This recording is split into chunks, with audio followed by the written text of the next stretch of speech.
yang minggu yang lalu tentang akad musyawarah. Sebelum kita mulai, baiknya kita berdoa terlebih dahulu. Mari kita berdoa, ikuti apa yang Bapak sampaikan, saya sampaikan. Doa kita mulai. Bismillahirrahmanirrahim. Rabbi sidni. Baik, terima kasih. Sebelum saya lanjutkan, saya absen dulu. Hadir semua, apa ada yang sakit? Ada yang sakit. Baik, saya absen ya. Yang pertama, Devita Cahya Nandari, Diana Fatima Imin, Dita Dewi Amalia, Yolanda Siro, Imirda, Harihatun, Tika. Baik, masuk semua ya? Alhamdulillah kalau masuk semua. Baik, saya akan lanjutkan untuk menerangkan materi yang minggu kemarin tentang musyawarah. Sebelum kita membahas materi pada pagi ini tentang musyawarah dan musyawarah, masih ingatkah tentang akad musyawarah? Masih. Baik, saya tanya coba Eka, apa musyawarah itu? Musyawarah adalah akad pemilik tanah dengan pekerja yang mana akan dibagi dua hasilnya sesuai dengan perjanjian di awal. Bagus, betul sekali untuk Eka. Tepuk tangan.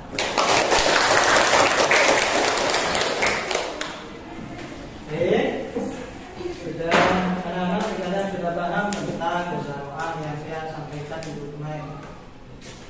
Saya sekarang akan memulai tentang bab hari ini, pagi ini, yaitu tentang akad musyawarah dan mukhabarah. Apa akad musyawarah itu dan apakah akad mukhabarah itu? Di antara dua akad ini ada perbedaan yang sangat kalian akan paham nanti setelah saya akan menampilkan PowerPoint-nya di media pembelajaran di depan kalian ini. Yang perlu kalian ketahui, anak-anak sekalian ketahui, bahwa akad musyawarah ialah akad dua orang antara dua orang, baik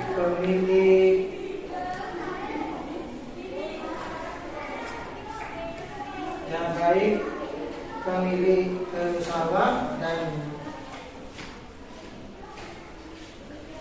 pekerja, yang mana dalam bidang pertanian di antara kedua belah pihak itu akan membagi hasil tanaman yang sedang diairi dengan kesepakatan yang sesuai dengan perjanjian awal akad. Maka jika dibedakan dengan akad mukhabarah, perbedaannya adalah kalau mukhabarah akad dua orang yang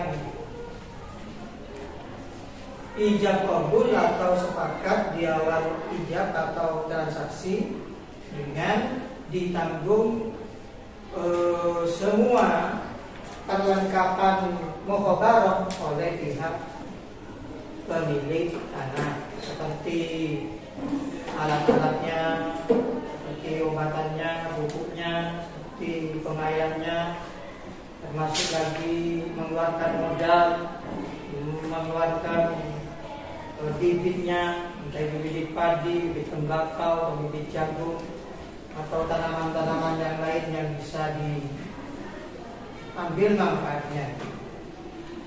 Termasuk kalian harus paham tentang rukunnya akad musyawarah. Yang pertama rukun akad musyawarah ialah pemilik kebun dan penggarap Yang pertama ada pemilik kebun. Coba perhatikan di depan layar di media pelajaran ini. Yang pertama pemilik kebun dan penggarap. Yang pertama, yang kedua kebun yang akan digarap. Nomor 3 bentuk. Coba perhatikan di media. Bentuk atau jenis garapan. Kemudian yang nomor 4 penetapan hasil. Yang terakhir yaitu adanya ijab dan qabul. Sudah paham ya pengertiannya akad musyakoh? Ya. Rukunnya akad musyakoh? Ya. Baik, saya lanjut.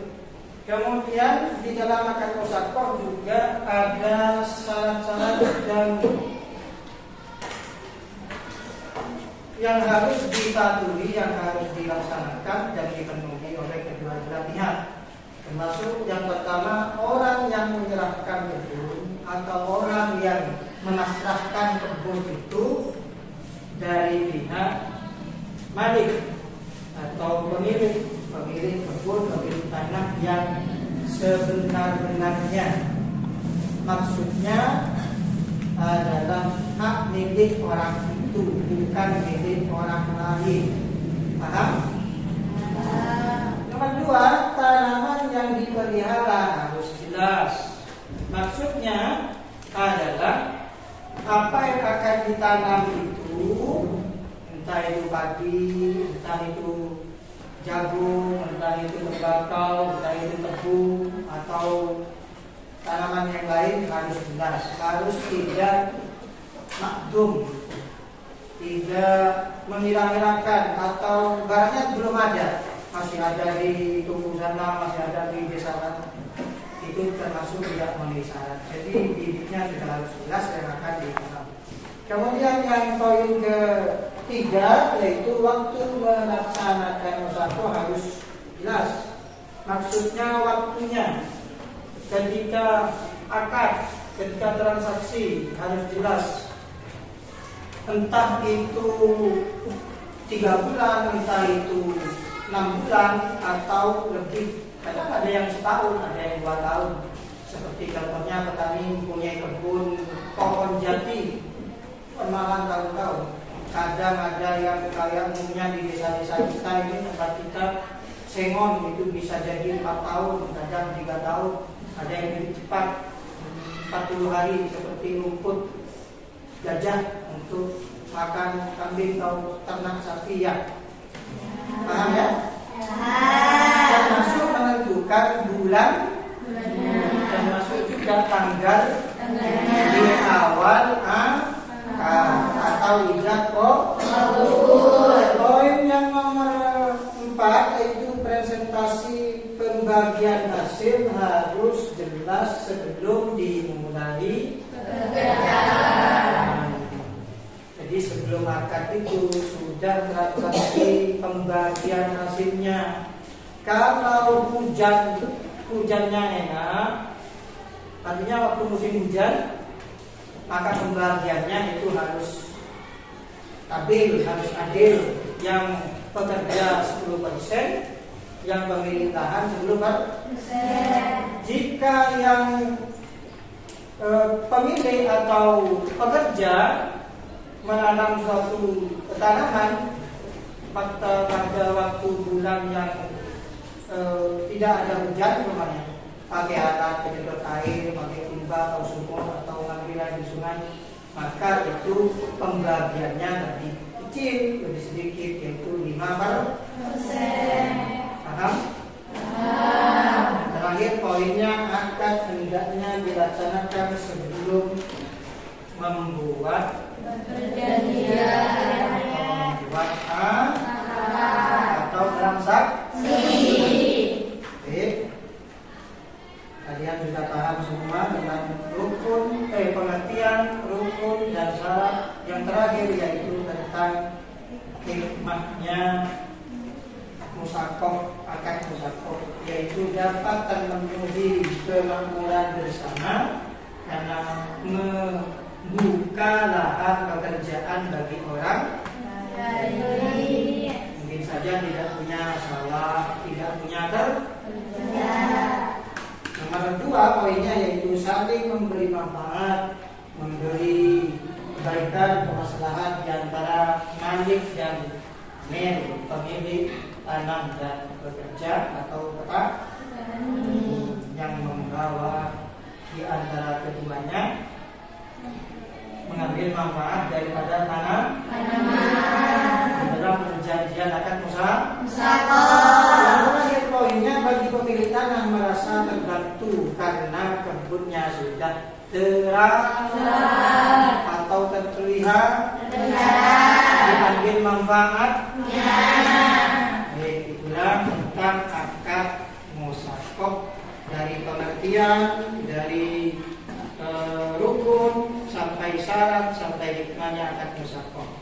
Termasuk juga istidlalnya, dalilnya akad musakoh ini yaitu diambil dari sebuah hadis Nabi, amalah qayyidaro bisyatma ya rujulillah zamin wa sam'autin.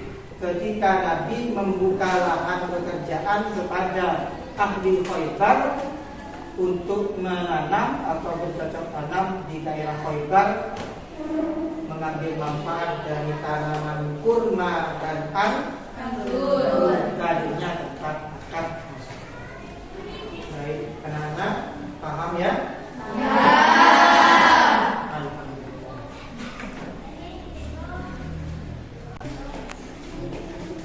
Baiklah anak-anak, untuk lebih lanjutnya saya akan tunjuk untuk menjadi 4 kelompok. Kelompok yang pertama tentang musakoh, kelompok yang kedua tentang muzaraah, dan kelompok yang ketiga tentang muqabarah, yang keempat nanti mempresentasikan tentang perbedaan 3 akad tadi, baik akad musakoh berbeda dengan akad muzaraah, berbeda dengan akad muqabarah. Paham ya? Coba dibentuk kelompoknya jadi 4 kelompok. Baik, saya akan membagikan tempat kerja kalian oleh Pak Bibi untuk dikerjakan pada kelompok. Jadi kelompok pertama, kelompok kedua,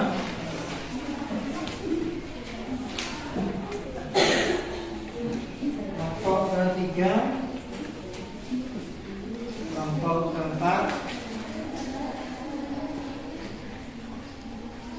Jadi kerjakan dengan sama dan teliti dan baik-baiknya agar kalian tambah paham dan mengerti tentang perbedaan akad musakoh, muzaraah dan muqabarah. Baik, terima kasih. Selamat mengerjakan.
Baik. Setelah kalian sudah mengerjakan kelompok bersama-sama, sekarang untuk mempraktekkan tentang akad musakoh atau role play untuk kelompok pertama. Silakan yang mewakili atau yang berperan dalam praktek akad musakoh untuk kelompok pertama, untuk mempresentasikan hasil diskusi tadi, KDP tadi. Gimana ini? Uang nggak ada, utang banyak, penghasilan nggak ada, pekerjaan nggak ada. Hei Selin, mau kemana kamu? Lagi cari pekerjaan. Mau kerja apa kamu? Apa aja?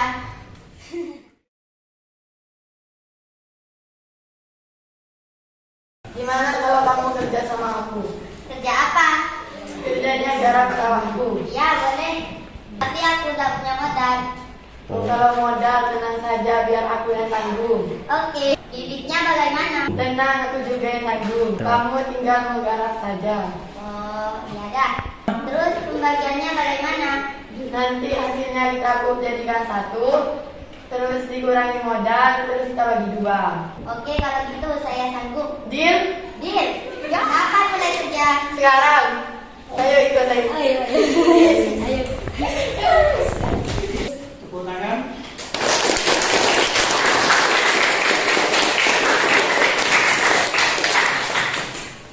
Untuk kelompok yang kedua, mempresentasikan hasil diskusi tadi tentang KDD yang sudah saya kasih tadi tentang akad muzakarah.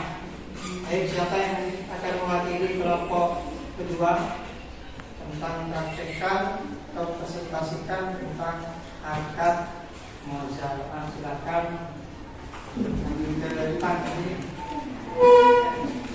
Praktekkan, presentasikan tentang hasil diskusi kalian akad muzakarah. Punya sawah tapi nggak ada yang mau garap, nggak punya modal, gimana ini?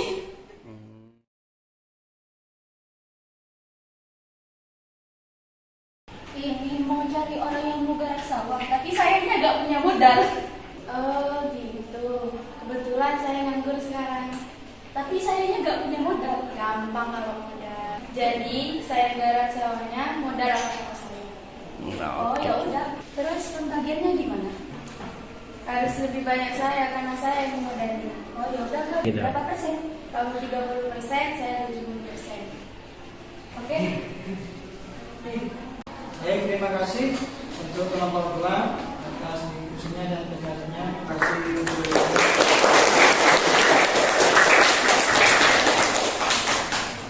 Selanjutnya untuk kelompok yang ketiga, untuk mempraktekkan dan mempresentasikan tentang akad muqadarah. Silakan siapa yang mewakili kelompok 3 untuk presentasi tentang akad muqadarah. Maju ke depan. Kakak bilang ini saya mau nanam cabai tapi modalnya kurang. Tapi kamu punya sawah? Punya. Yang mau garap ada. Ya udah, kalau saya yang garap gimana? Ya sudah. Tapi modalnya kurang. Oh ya, nanti saya tambah modalnya yang garap saya. Gimana pembagiannya? Nanti hasil panennya kita kurangi modal, terus bagi dua. Ya boleh. Oke, setuju ya? Setuju. Deal? Deal. Baik, terima kasih untuk presentasinya kelompok yang ketiga. Semangat untuk kelompok yang ketiga.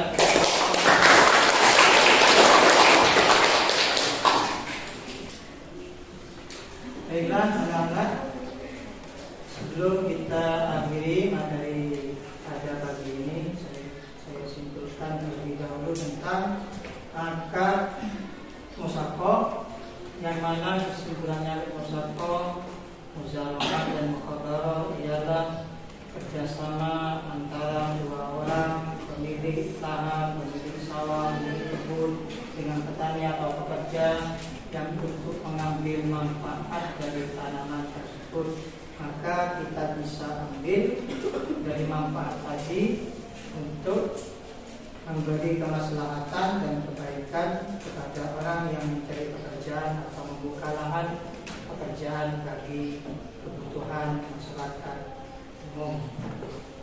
Paham ya? Untuk minggu depan tentang materi orok. Sebelum kita akhiri, kita bersama-sama membaca doa. Bismillahirrahmanirrahim.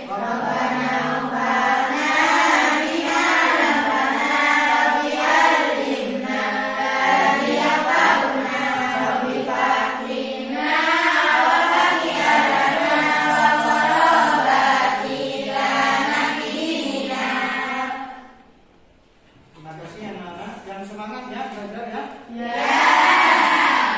Semangat ya. Oke. Kita ketemu minggu depan, insyaallah. Assalamualaikum warahmatullahi wabarakatuh.